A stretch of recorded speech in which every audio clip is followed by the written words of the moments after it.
Bonjour et bienvenue dans la vidéo explicative des paramètres avancés UBL. Donc, comment configurer des champs spécifiques PayPal lors de la création d'une facture. Pour ce faire, je vais me rendre dans les factures de vente et dans la partie créer, et seulement les paramètres avancés UBL sont disponibles pour les factures de vente créées. Je vais pouvoir créer une nouvelle facture. Alors, je vais définir un client, définir un article. Sur cet article, je vais pouvoir par exemple mettre une remise de 10% et ensuite me rendre dans la partie configuration. Vous voyez que nous avons les paramètres avancés UBL.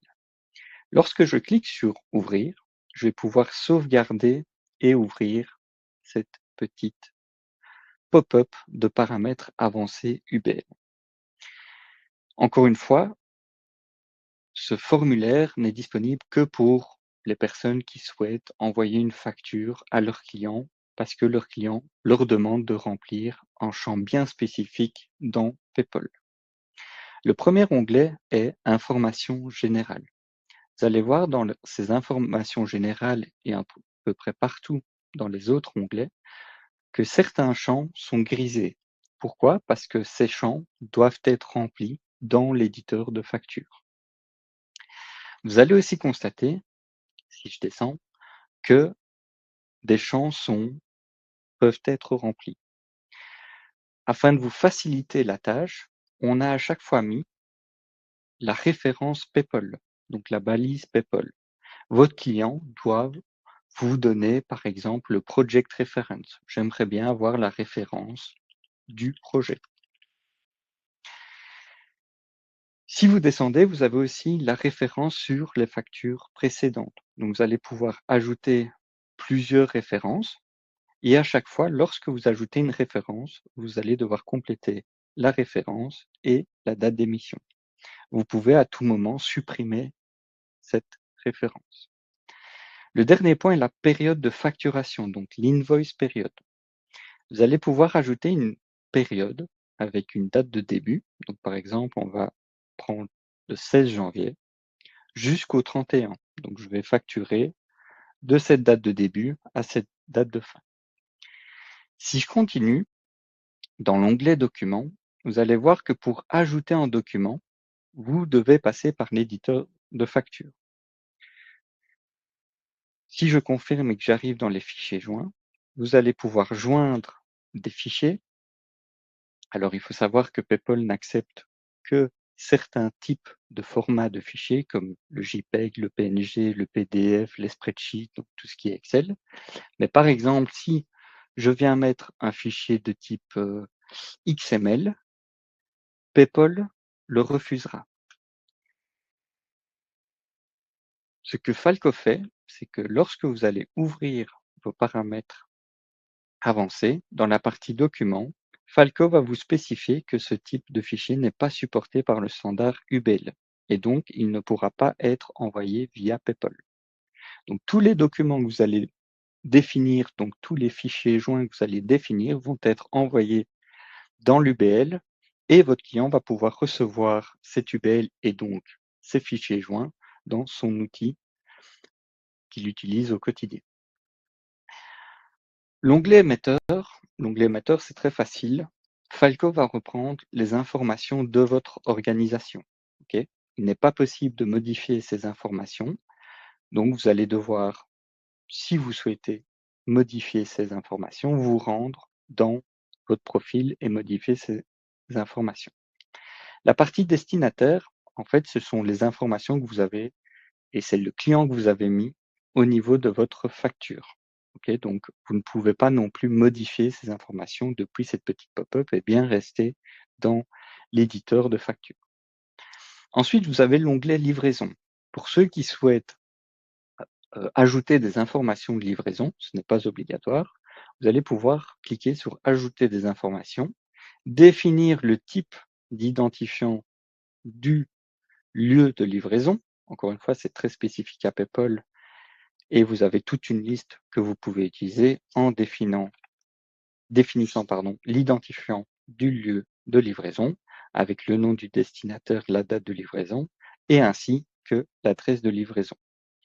Si vous ne souhaitez plus utiliser la partie livraison, vous pouvez toujours venir le supprimer en utilisant la petite corbeille. En ce qui concerne les moyens de paiement, par exemple, ici, je n'ai qu'un moyen de paiement qui est défini dans ma configuration. Si vous aviez configuré plusieurs moyens de paiement, vous aurez eu moyen de paiement numéro 1, moyen de paiement numéro 2, et ainsi de suite. Par défaut, le moyen de paiement est le virement bancaire, mais vous pouvez à tout moment venir modifier le moyen de paiement et par exemple sélectionner carte de crédit, carte de débit, et ainsi de suite. Ce qu'il faut juste savoir dans cet écran et dans cet onglet paiement, c'est que pour le code 49, donc prélèvement automatique, et 59, prélèvement SEPA, PayPal vous demande de renseigner le mandat. Ensuite, nous avons les conditions de paiement. Vous pouvez utiliser la note de pied de page donc, qui a été configurée au préalable dans votre facturation, mais vous pouvez toujours pied de page le modifier. Ensuite, on arrive au niveau des lignes de facturation. Encore une fois, ici, je n'ai mis qu'un seul article. Si j'en avais mis plusieurs, on aurait eu ligne 1, ligne 2, etc. Et pour le détail d'une ligne, donc vous allez retrouver la quantité. Vous avez aussi l'unité, donc vous pouvez définir l'unité si vous souhaitez sur cet article, le prix unitaire, le montant, le taux de TVA et le régime fiscal. Vous avez une partie notes, si vous souhaitez ajouter des notes, et ensuite la partie article. Donc, dans mon exemple, j'ai pris que le nom de l'article, c'est test, et la description, c'est aussi test. Ces informations-là sont reprises au niveau de l'article. Donc, vous devez aller d'abord modifier l'article pour ensuite avoir les bonnes informations au niveau du nom et de la description. Et vous pouvez toujours choisir un pays d'origine.